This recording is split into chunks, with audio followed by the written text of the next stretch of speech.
after listening to the others. It was fantastic. Anyway, I am gratefully divorced. I was married to a very difficult person, difficult to live with, difficult to get rid of, and I had to get really creative to get him to leave. And we had a child together, so that ruled out murder. And then shortly after he left, I knew things changed for him because he said things like, Mindy, we didn't want the same things out of life. We didn't have the same priorities. I thought, gee, I wouldn't go that far. I mean, to me, it always seemed like we both always wanted to run my life. And I don't want to totally badmouth my ex because every so often there was some sign of some sort of a conscience. I mean, an example, he needed Viagra in order to cheat on me.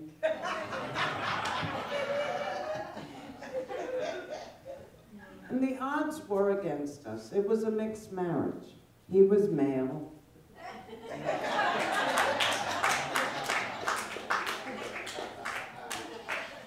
Anyway, in a few weeks I have a birthday coming and I can feel the Sagittarian energy in the room. So I know that there's at least one other birthday person in here. Ah, yes, more than one. We have Marlene, happy birthday. We have Janice. And we have tonight's birthday. Happy birthday to Nikki. Where's Nikki? Nikki didn't know I was going to announce her. I don't even know where you are. You're over here. Oh, okay, wonderful. Happy birthday. And thank you for spending part of it with the Divorced Divas of Comedy. I hope you're having a ball. You know, I notice with me, as each birthday rolls around, and as I get older, I discover that I accept more of the human condition. I just accept people more. I've even grown to respect the men that buy those inflatable, fuckable dolls. He's having an early birthday here. Anyway, no, really, because those men are being honest. That, you know, that just the crevice hold the rest. No one's upset the next day. No one's crying to her friends. Men suck. Her friends don't have to be there consoling her. They're there. Of course they suck, dear. It's licking they need to be working on.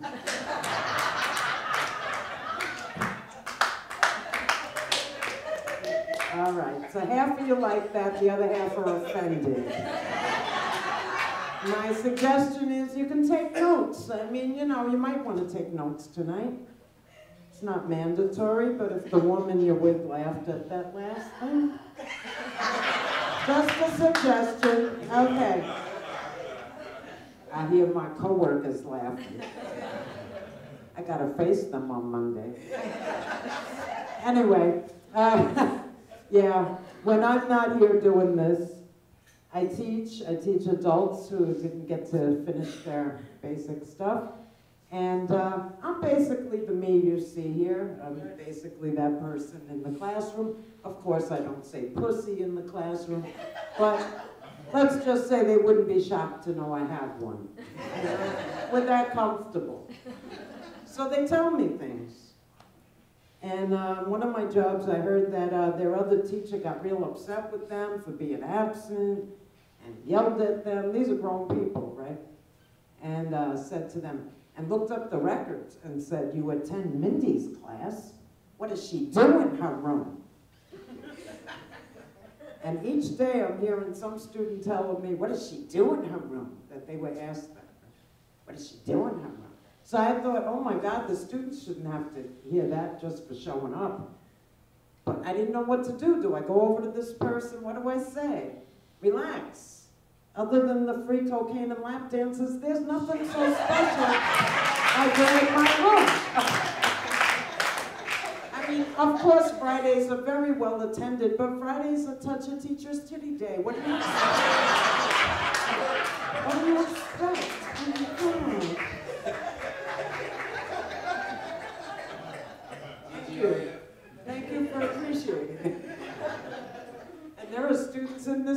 Mondays. I gotta face them on Monday too. Anyway, okay, so let me tell you. So here I am single again, of course, and gratefully so, really. Love having my time and energy for me.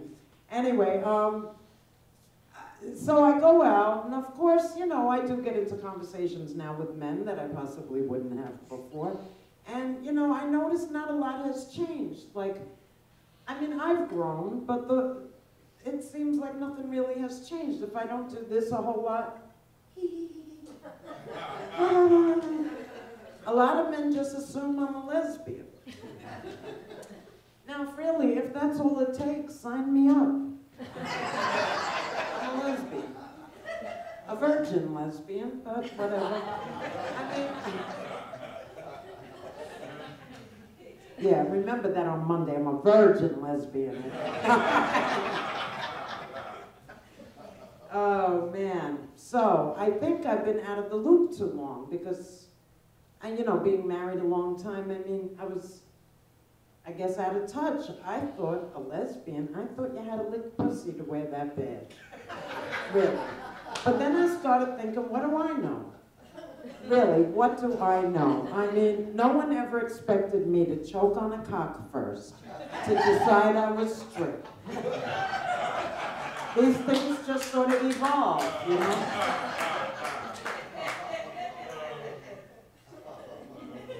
Another thing men in the single bars tell me is, you're complicated.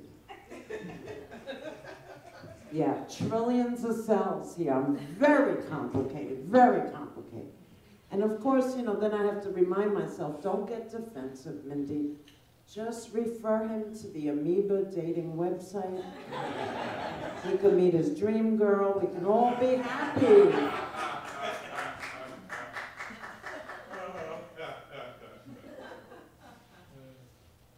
So, when I was married, before I started doing stand-up, we used to go to comedy clubs from time to time. I like comedy. And in the clubs, it was a lot of men, one after another, complaining about not getting laid. And I used to sit there and think, gee, I could have stayed home, said no, and gotten this shit for free.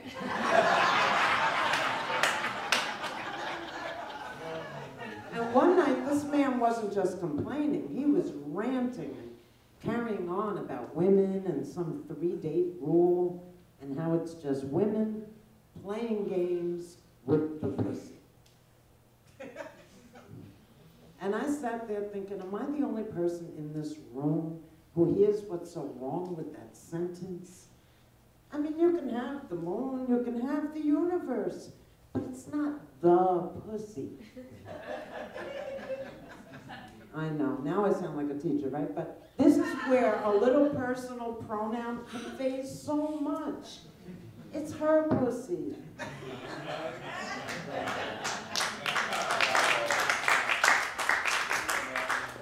2014, and we still gotta say this, right? It is her pussy. And those who are fans of her pussy will get to, once they understand that, we'll get to play with it so much more.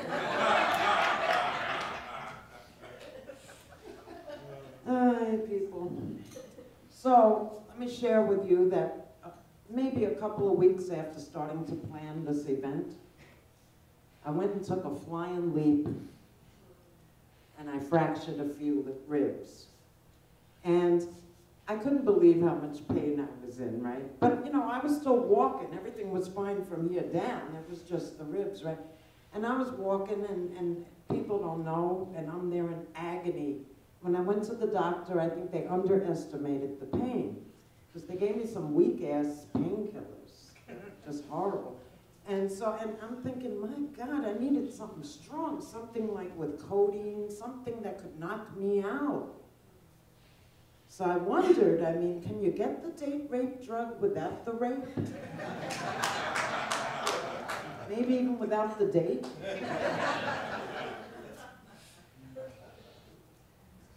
Oh boy, so here I am, and I'm, you know, in the world of single people. Someone referred to me as a chick. Now I know that's a common term, but to my ears it just sounds so weird. I mean, a chick, it's not even a mammal. And then my younger male cousin was so kind to point out that I'm no spring chicken. And I thought, great, I finally evolved into a real live woman. No longer poultry. And no matter how great that is and how exciting it gets, right, there's always someone who wants to argue with me. And this man was so irrational, so I wouldn't talk to him at all. He got more angry. He brought it to his terms. He told me I had no balls. I know in the male world those are fighting words. But in the female world, come on, that's redundant. I don't need balls, I have everything I need. And you know what, it's worked out just fine. I like the whole arrangement. I like the way my clothes fit. And you know something? There's no room in here for balls. Some men are very difficult to please.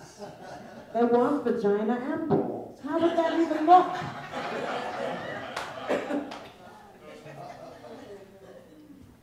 So I've been having a good time being, you know, just with me. I like being not married. I like the airspace. I like the freedom. I like the no hostility. I love that part. I love being creative, so I've had the time and energy. I've even created a penis-free zone. It's located right around here. And here. And most definitely here.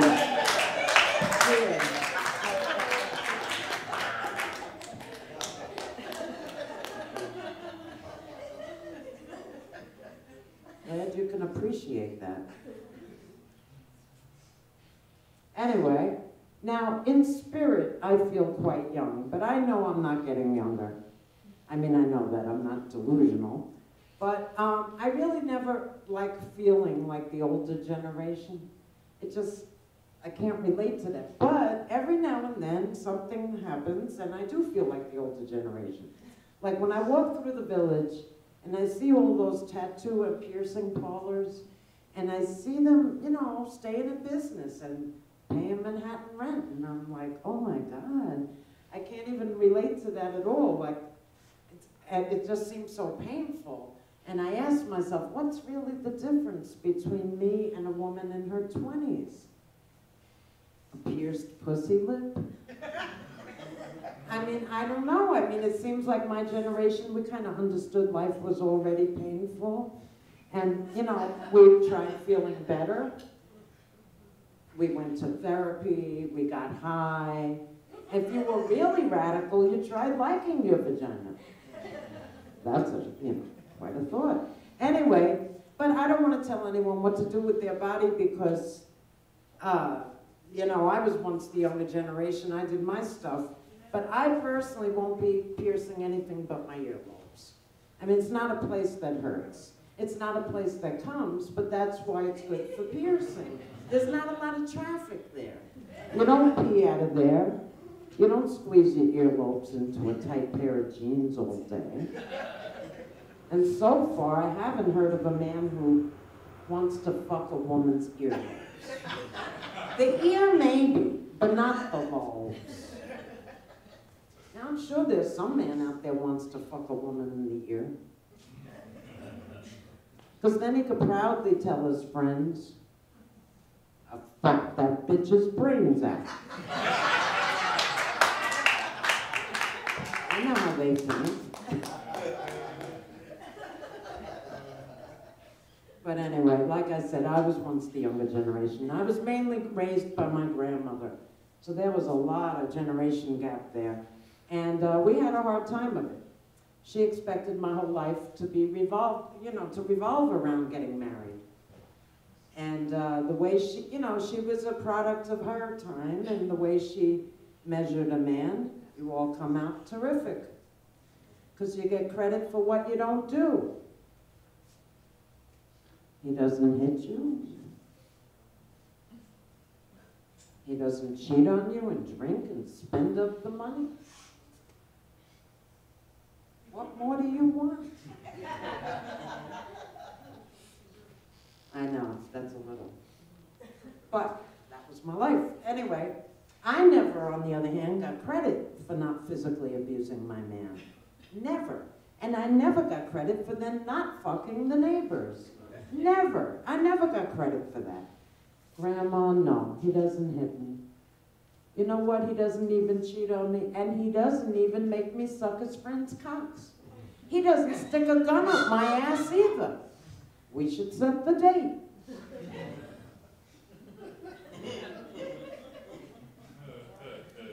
Marriage. I still don't know why straight people think that's a great idea. 50% divorce rate. I mean, it doesn't sound like an accident to me. It sounds like a statement. Our species is evolving. We need to respect that. Stop blaming it on women's liberation. Start facing the fact that, you know, if we're not held captive under the threat of homelessness and starvation, there's a good fucking chance we're not sticking around for the bullshit. And you know, you can't just give us money. We need more. Like men who know how to soothe a screaming baby. And who know what they're feeling and actually give a shit what we're feeling.